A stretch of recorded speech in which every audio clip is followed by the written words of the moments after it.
This is 99% Invisible. I'm Roman Mars. If you've ever flipped through the radio dial, not satellite, not podcasts, but good old-fashioned AM and FM radio, you may have noticed something. First of all, Don't Stop Believin' still gets a shocking amount of airtime. It's a great song, but maybe culture should evolve. But also, when it comes to talk radio, a lot of it sounds kind of the same. I'm gonna just be on this highway for a while, so I figure it's a good time to see what's on the radio. Oh yeah. That is Katie Thornton, reporter and friend of the show, and total radio nerd. She started working behind the scenes at radio stations when she was just a teenager.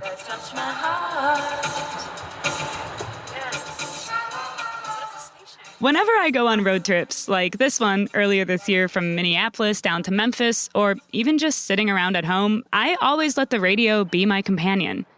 But for the years I've spent surfing the radio dial, it's always been clear that on talk radio, one style and one political perspective tends to dominate. I'm going to keep surfing now. Hello and welcome to the Glenn Beck program. This hour, we have Nikki Haley on. We're going to talk to her a little. Right-wing talk radio is everywhere. Across the U.S., it's not uncommon for talk radio in cities and small towns alike to sound like this. Racial profiling is good for your health. With the COVID pandemic, gender confusion is being driven by societal mania. Drill, build the Keystone Pipeline, deport illegals, build the wall, defy the federal government.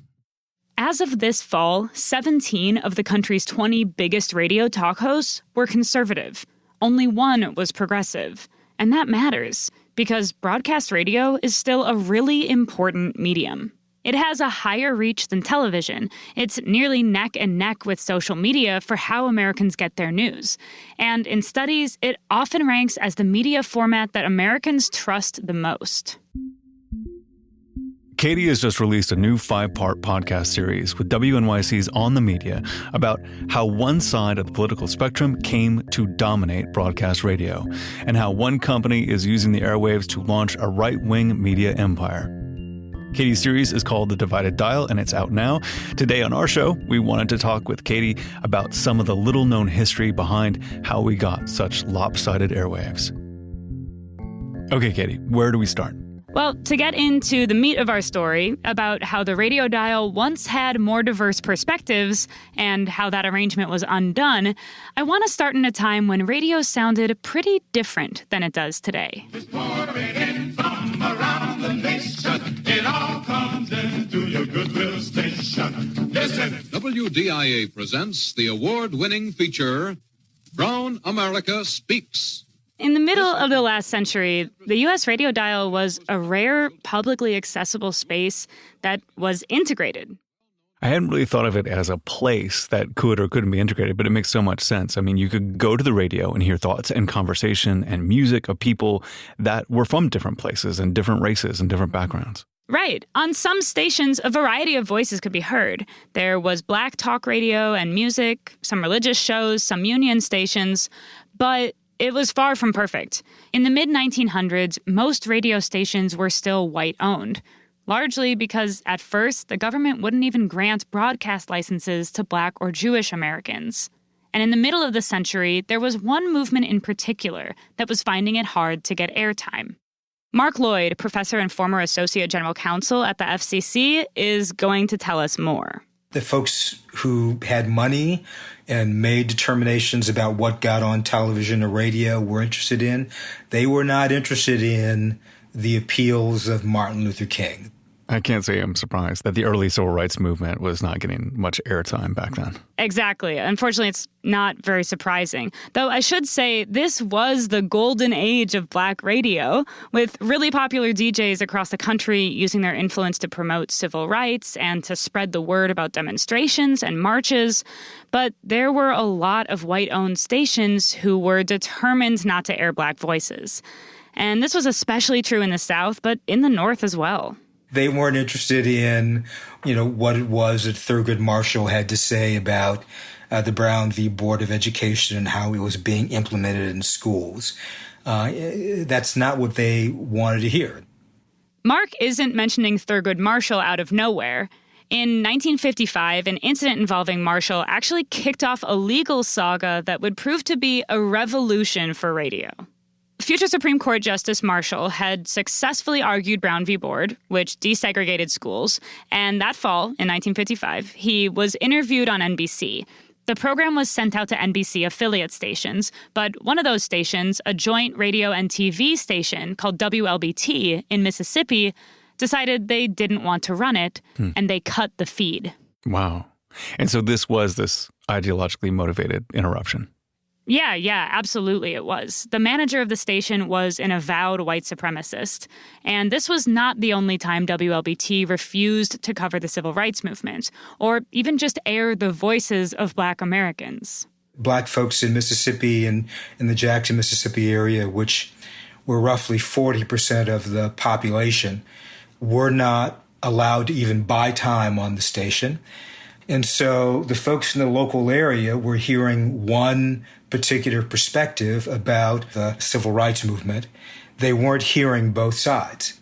This continued into the 1960s at WLBT. In 63, they cut the NBC feed during coverage of a lunch counter sit-in and repeatedly refused to let civil rights leaders appear on the station. WLBT was just one station, but there were many stations in the South that did the same thing. And there were stations in the North that did pretty much the same thing. In the 1960s, the lack of media coverage was so pervasive that civil rights leaders like Martin Luther King started explicitly calling out the lack of media attention and asking allies to help get coverage. And after this call goes out, a liberal-minded church group, the United Church of Christ, ends up working with activists, many of whom had long fought for coverage themselves, often unsuccessfully, to try to get more airtime. And to do this, they decided to use some tools that the government themselves had created. All right, so what are those tools and when were they created? Okay, so flashback to the 1920s and the emergence of something called the public interest mandate. Basically, when radio was new, a ton of people wanted to broadcast. The demand for space on the dial outstripped supply. So to narrow the field, the federal government says that any station using the public airwaves needs to serve the public interest. So what do they mean by the public interest? Yeah, right. It's like super vague, right? Yeah. But the FCC clarified what it meant by public interest in the years following World War II. They had seen how radio could be used to promote fascism in Europe, and they didn't want U.S. radio stations to become propaganda outlets. And so in 1949, the FCC basically says to stations, in order to serve the public, you need to give airtime to coverage of current events. And you have to include multiple perspectives in your coverage. This is the basis of what comes to be known as the Fairness Doctrine. So it's the 50s and 60s, the stations, they're cutting NBC coverage of the civil rights movement. And it's not just, morally dubious. It's actually against the policies of the FCC. Exactly, right. So civil rights activists decided to put that to the test. And they ended up challenging WLBT's license for repeatedly denying them airtime. At first, the FCC dismissed the case, but then the activists sued the FCC, and they won. And eventually, years later, a federal court decided that WLBT could stay on the air, but their license would be transferred to a nonprofit, multiracial group of broadcasters. Wow. That's huge. Yeah. So this case ended up having impact beyond this station, right? Like, obviously, the problem of racist, one-sided coverage went beyond just WLBT. Right. And this case actually had enormous repercussions for the radio and TV industries. They were both overseen by the FCC. And there were a few really big things that this case did over the course of its many-year back and forth. First of all, just by accepting the case, the court set a really important precedent. The ruling gave local communities the power to challenge licenses, radio and television licenses across the country. So for the first time, people, common citizens, could legally and successfully challenge licenses if they thought a broadcaster wasn't following the FCC's rules, like serving the public interest and being fair. So it wasn't just the FCC, looking for violators and then therefore, challenging licenses.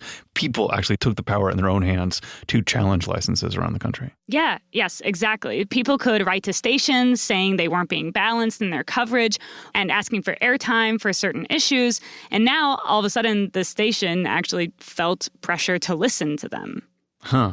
And I'm assuming this makes broadcasters really nervous, especially the gross ones that are anti-civil rights. Yes, it does. And that brings us to some of the other industry-changing things that the WLBT case did. As it was going through the courts, and especially after it was decided that the license would be transferred, broadcasters were worried about their licenses getting called into question. So the FCC starts giving broadcasters recommendations of how they can avoid that same fate, how they can satisfy that long-standing, vague requirement to serve the public interest. And they really start pushing this thing called ascertainment. Ascertainments were when people in local communities were interviewed by station officials, people who were never asked before, what do you think ought to be on radio? What do you think ought to be on TV? Now they were being asked these questions. This was done by radio stations and television stations, commercial stations, public stations across the country. This seems so simple and so revolutionary at the same time. Like, just ask people what they want to hear about, and maybe that would shape the broadcasting accordingly. Yeah, it was pretty revolutionary. Like, people who worked in radio and TV, which were both overseen by the FCC, were literally going into church basements and women's shelters and asking about the issues that people wanted to be covered. Within a handful of years, the FCC would actually come to require this process. And they would also come to more or less require that all stations, even stations that played mostly music, which was a lot of stations, run some small amount of educational programming. So as all of this was shaping up in the late 60s and the early 70s, the radio was changing because people had a say now. The stations began to understand that if they did not begin to follow these guidelines, if they didn't follow the fairness doctrine, if they didn't do these ascertainment reports, then local communities would challenge their licenses. People did challenge broadcast licenses, but often the threat alone was enough to get stations to pay attention. As the 1960s bore on, the civil rights movement started getting more on-air coverage on radio and TV. And when people started hearing and seeing civil rights activists getting attacked by police dogs and brutally harassed by white residents, it helped increase support for the movement. Right. I mean, the fairness doctrine works. When you hear perspectives, multiple perspectives, you actually learn and change. Yeah, like media exposure. That's a good thing to know. Very helpful. Yeah. And, coming into the 1970s now, people continued to use the airwaves to talk about all sorts of political and cultural issues that were important to them. To my black brothers in the United States of America, I say simply that your dilemma as a historically sensitive people is the same as mine. You could turn on the radio and hear a broadcast about Black history or Indigenous solidarity. This is John Trudell inviting you to Indian Land Radio, Indian Land, Alcatraz Island. Realizing that I was gay and finding that there were gay and lesbian shows about agriculture. I raise about 80 acres of corn. Whatever potential listeners said was important to them. This was the time when we really began to see news and public affairs programs become really important in the American culture. This is getting into the radio I really like. And it really represents a really big shift. Oh, yeah. I mean, this is a really big moment. All of these changes result in what Mark calls broadcasting's public interest moment, where he says there was an explosion of news shows and Sunday morning public affairs shows on radio and TV. This is the era that public broadcasting first got serious federal support. Between the late 60s and the late 70s, shows like 60 Minutes start up. Good evening. This is 60 Minutes. It's a kind of a magazine for television, which means it has the flexibility and diversity of a magazine adapted to broadcast journalism. I mean, this sounds so much like somebody trying to describe their podcast, Like it's just like... Things aren't so different. Totally. But, this was really like a different moment, a changing moment for broadcasters because newsrooms start to become ever so slightly more integrated. In just a few years, the radio dial and TV band had become much more representative of all that America was. And I want to say conservative voices had long found a pretty solid platform on radio. They were ultimately part of the status quo that many civil rights leaders were pushing against when they took on media reform. But conservative voices are part of this public interest moment, too. You saw right-wing watchdogs using the fairness doctrine to get a bunch of airtime to respond to critical news coverage with pro-Nixon content. So this legal battle that started with civil rights leaders ends up providing all sorts of people with tools to increase speech on the air, even folks who might have previously fought against civil rights. Yeah, even them. So conservative voices were definitely on the air, but it was far from the one-sidedness you're liable to hear today. And so why is it the way it is today? Like if it was this mess of, conservative voices and new liberal voices and civil rights and even anti-civil rights, like how did we get to the point where one person can talk for 2 hours with just sort of misinformation and, right-wing nonsense? Right. And 2 hours like every day across stations, across the whole country. Right. Well, before we get there, which we will get there, let me tell you about one other thing that was turning the radio world on its head in the 1970s. And here's a brand new deluxe AM/FM model, the XF4 Emissary. The difference in reception will leap to the ear. So all of these legal changes coincided with the explosion of FM radio, which overtook AM in listenership in the late 1970s. And what is the significance of FM, for the purposes of this conversation? Basically, with AM, or amplitude modulation radio, the signal was super buzzy. There's always a sort of ambient hum. Like, you know what I mean? It's like, constantly. Yeah, totally. Yeah, it's a little annoying. It's kind of like looking through a dirty window. But then, with FM, sound was encoded into radio signals differently, and it was super clean. Like, compared to the muck of AM, it was like freshly shined glass. So if you really want high quality, which is like music, you move that over to FM. Yeah, absolutely. That's exactly what happened. Music stations rush over to FM. And so for a while, the AM band is kind of floundering. Like AM needs a unique selling point. Yeah, and that selling point is talk radio. That's what they can do well. Exactly. You don't need high fidelity sound. You just talk. So talk radio is pretty much AM's salvation. And that's especially true once this new, revolutionary, high-tech format entered the scene. And that's the call-in show. You're on WOR. Hello. Yes, Bob. I have a problem. What should I do? I don't know. Hello? Okay, so talk to me about call-in shows because, this is just the foundation of radio broadcasting. Talk to me about how those affected everything. Totally. Now it's just like quintessential radio, basically. Almost sort of kitschy. Yeah. But at the time, like the seamless call-in show, or more or less seamless, I should say, was pretty new. The idea that somebody can hear themselves on the radio by calling in and talking to the host. And it sounds so old school at this point, but it really was a revolution. This is Nicole Hemmer. She's an author and scholar of media and conservative movements. And she says this really was a big deal, like to be able to be part of the media.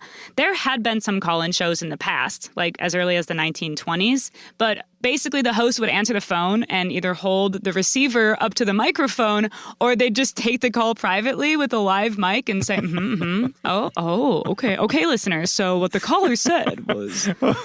That's like high art. Yeah, I know. I totally agree. So Nicole Hemmer says that live national call-in shows as we know and love them today became possible because of two technological advances. One, satellite dishes were becoming more and more accessible and affordable, meaning more stations could run a show simultaneously in two different cities for cheaper. And around the same time, there were some changes in long-distance telephone technology, and the cost of the calls went way down. And once you have those two things, where I can make a toll-free call to a show that is being aired around the nation all at the same time, so that people in Oregon and people in New York can listen to the same station, can be listening to the same content at the same time, can be calling in at the same time.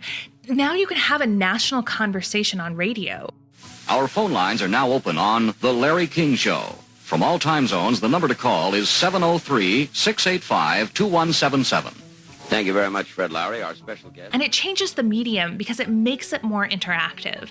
And it makes people feel invested in shows because even if they don't call in, they hear people like themselves calling in. And they feel like they're being represented on this new talk radio. Yeah, I can see why this is just a huge change. Because before this, people just consumed media. They did not partake in it. They didn't have the internet. It was just, this was the first time people could hear themselves. Totally. Yeah, the call-in model was kind of astonishingly democratic for the time. So there's FM and AM and call-in shows, and there are these policies that are getting more diverse viewpoints on the air. Yeah. So how does this slide us into all conservative all the time? Well, Roman... The Reagan administration came in and then began to eliminate all of those regulations. Reagan came in, all of it was gone. Yeah, it always starts with Reagan. Yeah. Go figure. As is often the case, Reagan is the plot's pivot point. So Reagan comes in 1980 after a decade or so of pretty exciting changes in media. So what exactly did the Reagan administration do? Well, basically, not long after the president took office, Reagan's FCC started killing off all of the policies and guidelines that had been built up during the civil rights era. The FCC made some major changes in how radio stations are run. No more requirements to go out and see what local residents want to hear. No more mandate to run some educational shows. There are no longer limits on the number of commercials a station may play. The FCC also made it harder for people to challenge broadcast licenses. The fairness doctrine was still alive, but without these other policies, it was losing its teeth. The free market will now determine what a station plays. During this era, the number of complaints to the FCC about racial stereotyping and a lack of programming for minority groups both went up. But with public interest guidelines removed or defanged, people just didn't have much recourse. So people, like everyday people, didn't have nearly as much say in what was on the radio anymore. Yeah, exactly. And coinciding with this decline of public influence was the rise of a new breed of talk show host. Early in the morning, when most of us are still sleeping, there's a madman loose on the Baltimore-Washington airwaves. And anyone with a phone and a thick skin is invited to join in the madness. After the break, the dawn of the American shock jock.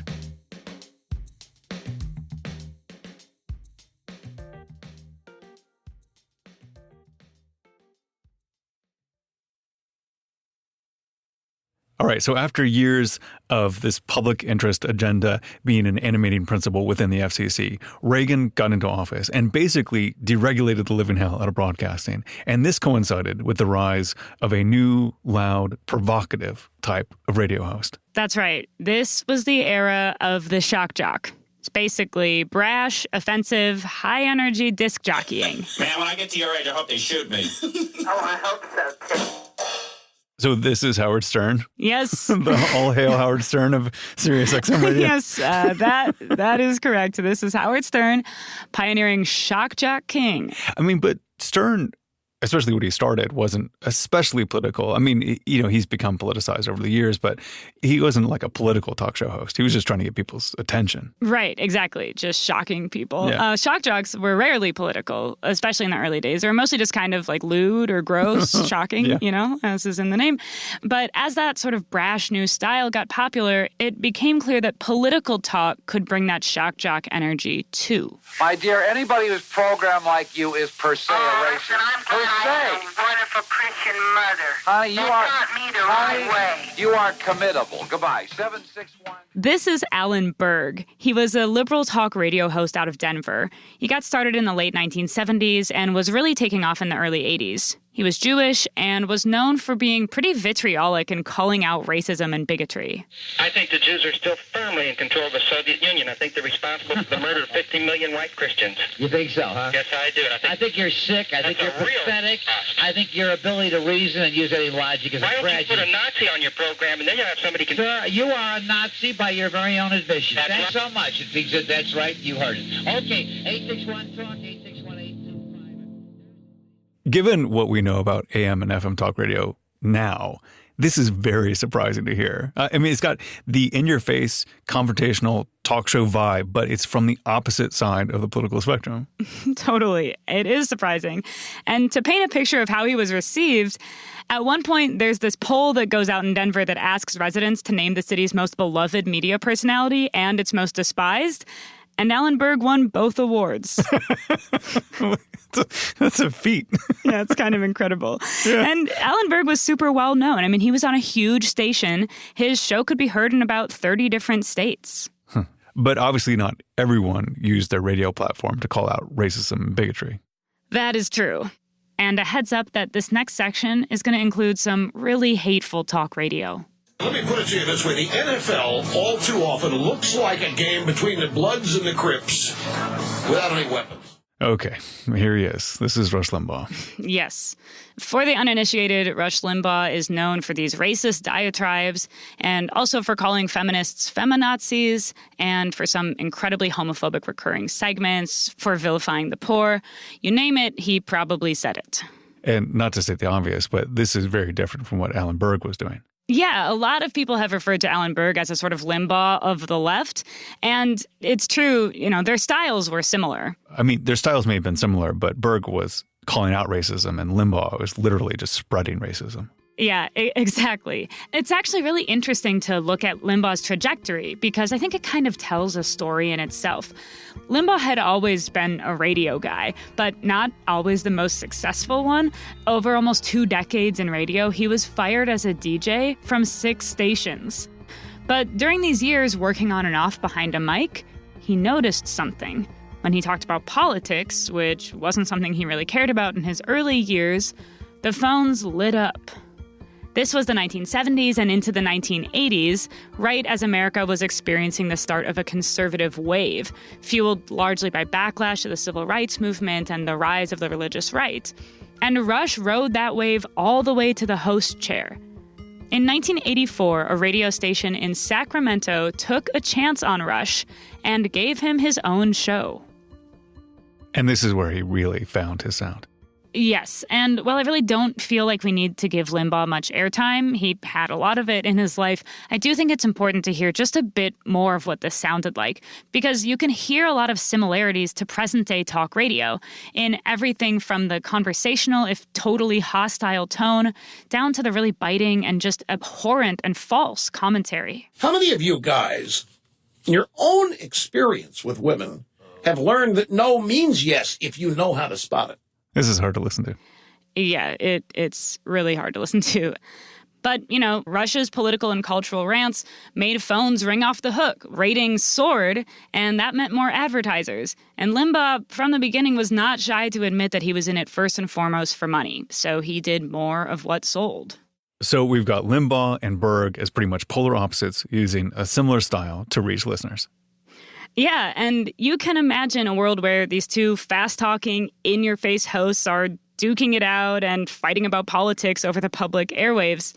But in 1984, the same year Limbaugh got his start out west, 50-year-old Alan Berg was murdered in his driveway.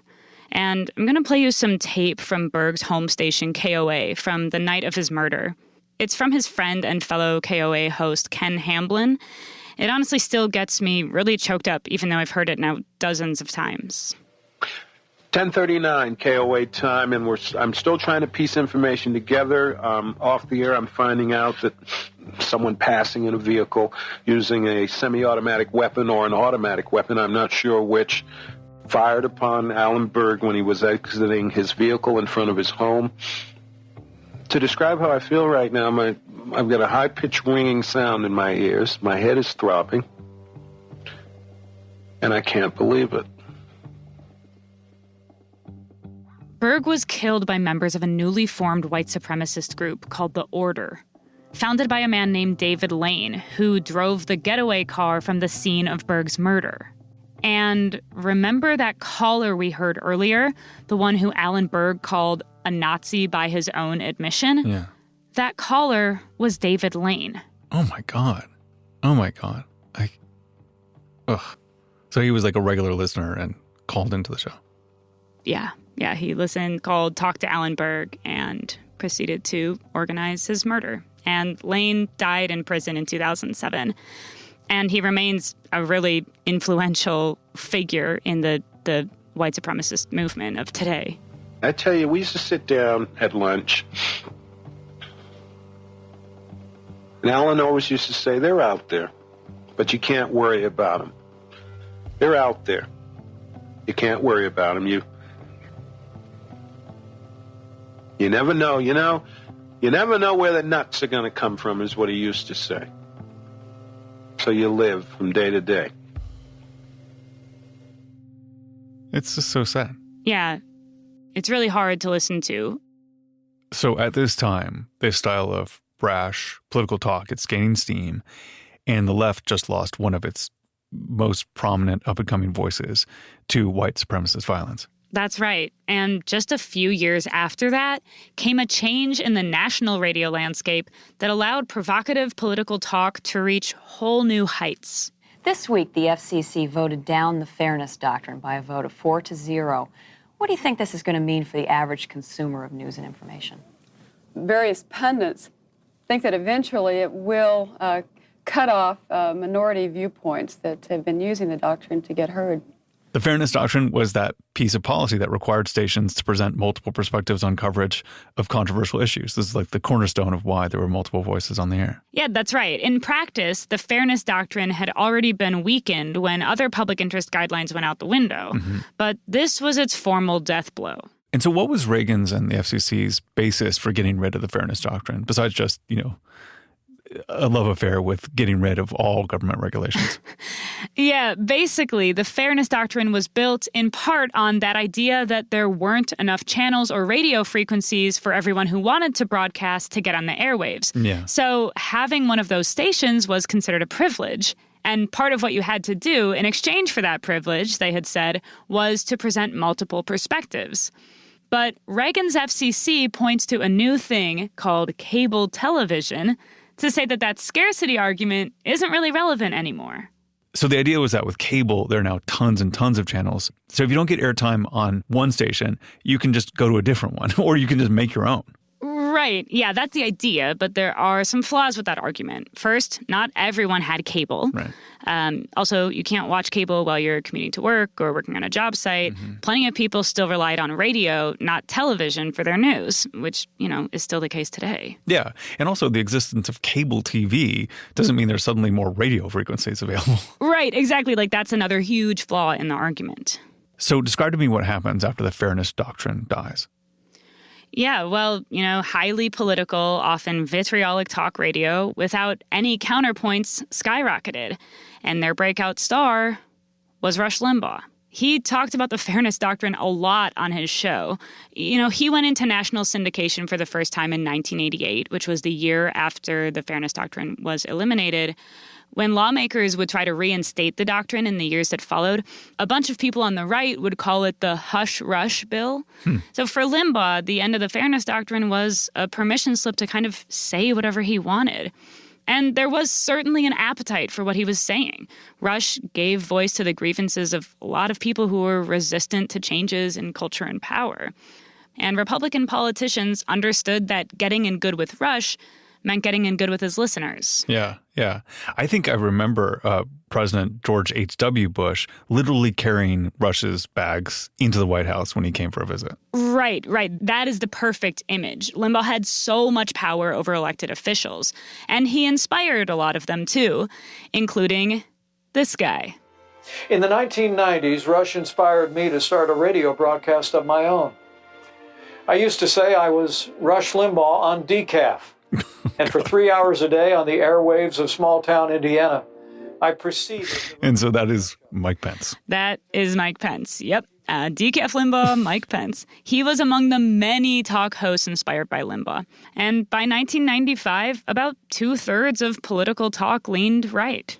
I mean, 2/3 is a lot. It's already really significant. But like you mentioned earlier, now it's almost completely right-wing talk radio, and often pretty far right, too.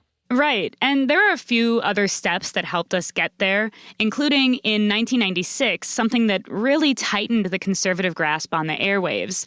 President Clinton signed the Telecommunications Act into law. Among the many things the 96 Telecom Act did was completely restructure the radio industry. There's a provision that goes into the bill that removes national ownership caps. So, Roman, this is Brian Rosenwald, a media scholar who wrote a book about the Limbaugh era of conservative talk radio. He says that basically since the 1940s, the government had limited the total number of radio stations that a single company could own, both in a single city and nationwide.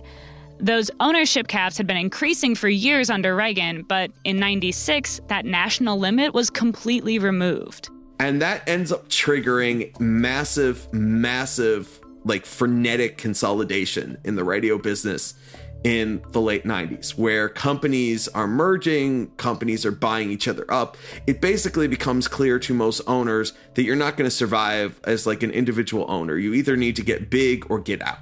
This let people who were already at an advantage in the market compound their power. For some perspective, the number of Black-owned stations was cut by more than half in the years between 1995 and 2012. The numbers have gone up a bit since then, but Black Americans still own less than 2% of commercial radio stations in the country. And it wreaked havoc on local ownership, too. Here's Mark Lloyd again. We ended up with an operation called Clear Channel that owned over 1,200 radio stations, which was just unheard of during the public interest moment. The idea that any one entity could own 1,200 stations. For reference, before 96, Clear Channel, now iHeartMedia, owned 43 stations. It took them less than a decade to get to over 1,200. Oh, my goodness. So 43 to 1,200 stations. That's wild. I mean, and you said this helped Rush Limbaugh. How did this help Rush Limbaugh in particular? Well, it helped a lot of big hosts and big radio companies. But I'll let Mark explain what it did for Limbaugh specifically. Well, Clear Channel owned Premier Radio Networks. And guess who Premier Radio Networks owned? They owned the Rush Limbaugh Show. And guess what Clear Channel and the Premier Radio Networks promoted and put on every station they could? Well, they put on the show that they owned, Rush Limbaugh. Of course they did. Yeah, and I should say, Clear Channel bought Premier in 1998, so Limbaugh found a lot of success before this. But this is an easy way to stay on top, and for other radio companies to point to his success and say, see, that's where we should be. So there was this burst of conservative talk hosts who took off in the early 2000s. Glenn Beck, Sean Hannity, and consolidation was already pushing conservative talk radio to the right. So tell me about that, because deregulation, consolidations, these are economic processes. They don't explicitly have to do with programming or programming tastes and what is popular. Yeah, so basically these big radio companies like Clear Channel vertically integrate. They own sometimes hundreds of stations, and rather than finding and paying hundreds of local hosts for time slots on those local stations, they can pump a bunch of money into one high-profile host whose show they can air everywhere. That still ends up being cheaper and easier than cultivating and hiring and getting advertisers to back a ton of individual local hosts all over the country. Consolidation and these big corporate ownerships create risk-adverse companies, risk-adverse executives who want to program something that they know will work. And conservative talk is it. At the same time, a concept called format purity was trickling into talk radio from the music radio world. Basically, program directors started to think that one station should stick with one genre. That way, us fussy listeners would know what to expect, and we'd tune in for longer. More TSL, time spent listening. And that would mean more advertising dollars. Radio executives think that there needs to be predictability. That if you turn on the conservative talk station and there's a liberal guy on, you're like, well, did I turn the wrong station on? So most talk stations see what is working in many of their areas, and then they control more stations, and then they just, very conservatively put that on there. And therefore, the whole system is taken over, just almost by force to represent one voice. Yeah, I mean, the Limbaugh model was seen as a good, safe business move. And it's one decision upon one decision upon one decision that makes this make more and more and more sense.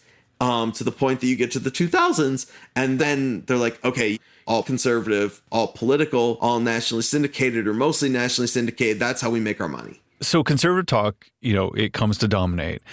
But does anyone on the left have to sort of, counterstrike? Like there's just, there's no reason why this couldn't work on the left. Yeah, kind of. The big attempt to counter the right's hold on talk radio came when George W. Bush was running for re-election in 2004. It was a project called Air America. I remember it well. I was already in radio when Air America started. And this is like where, Rachel Maddow really took off. And like Chuck D from Public Enemy was the host. And one of the hosts that I actually worked with at KLW in San Francisco left public radio to go work at Air America. So yeah, it was a big deal in that moment. Wow, yeah. But Air America had some problems from the start.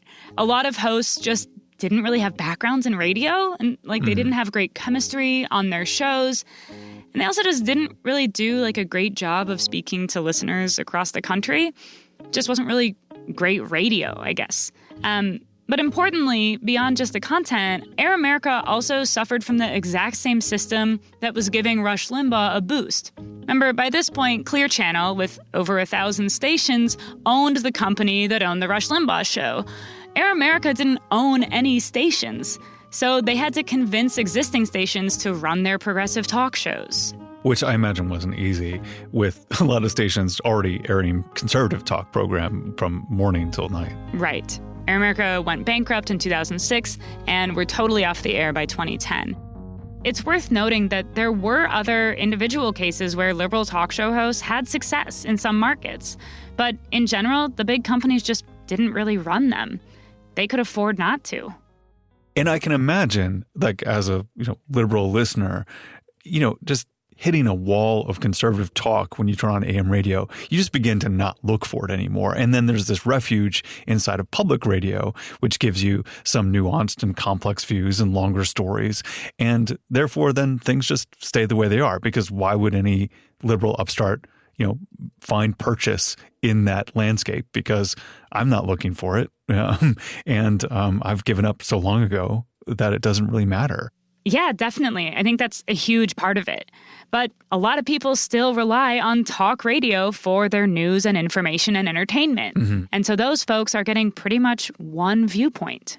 This is also interesting because throughout the history of radio in America, there have been decisions that have helped increase the diversity of viewpoints and the voices and the airwaves, and decisions that have lessened that diversity. And that wasn't always stated as the goal of the decision. I'm sure it was just free markets and whatever kind of nonsense they said.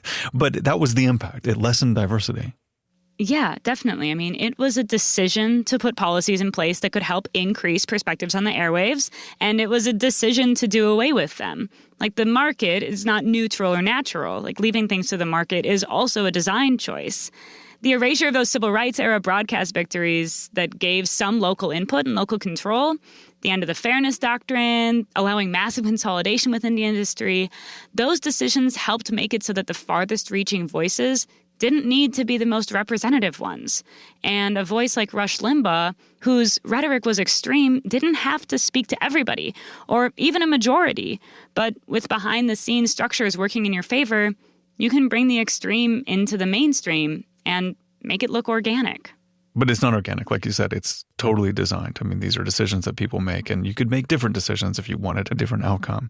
All this stuff is so fascinating to me. I love radio. I got into this business because I love radio so much, and I lived through much of this history. What are some of the other things you're talking about on your series for On the Media? Yeah, so the series, The Divided Dial, takes an even deeper dive into how the right captured American talk radio and how one company is quietly launching a conservative media empire from the airwaves. We talk about everything from the religious right's role in shaping what we hear on the radio to whether or not repeatedly broadcasting falsehoods is legal. As we said at the beginning, radio is still an incredibly influential format. But, you know, it's you and I maybe know this because we both sort of got into this work because we love radio. I started working in radio as well. But radio is not a particularly glamorous medium, and especially for mainstream media outlets, they don't often report on what happens on the radio dial. Mm-hmm. And just logistically, like, as you mentioned, hours and hours a day, 24/7, so many talkers. It's hard to cull through. It's hard to fact check. It's hard to parse, hard to analyze. And it ends up getting overlooked despite it still having a ton of power. Thank you, Katie, for bringing us this story and for the rest of the series. I can't wait to listen to it. Yeah, thank you so much, Roman. It was great to talk with you about this.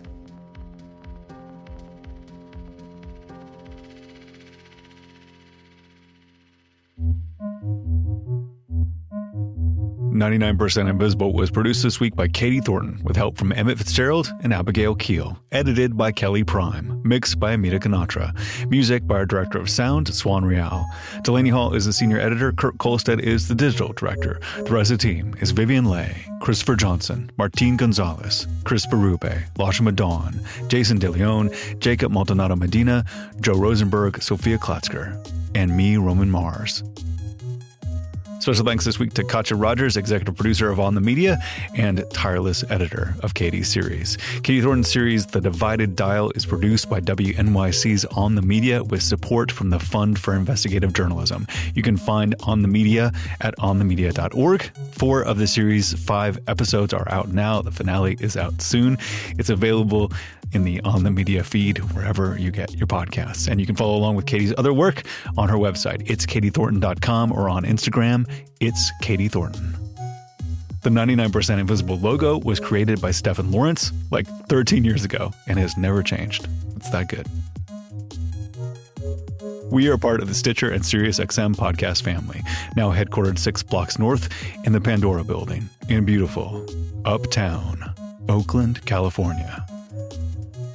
You can find the show and join discussions about the show on Facebook. You can tweet at me at Roman Mars and the show at 99pi.org. We're on Instagram, Reddit, and TikTok too. You can find links to other Stitcher shows I love, as well as every past episode of 99pi at 99pi.org.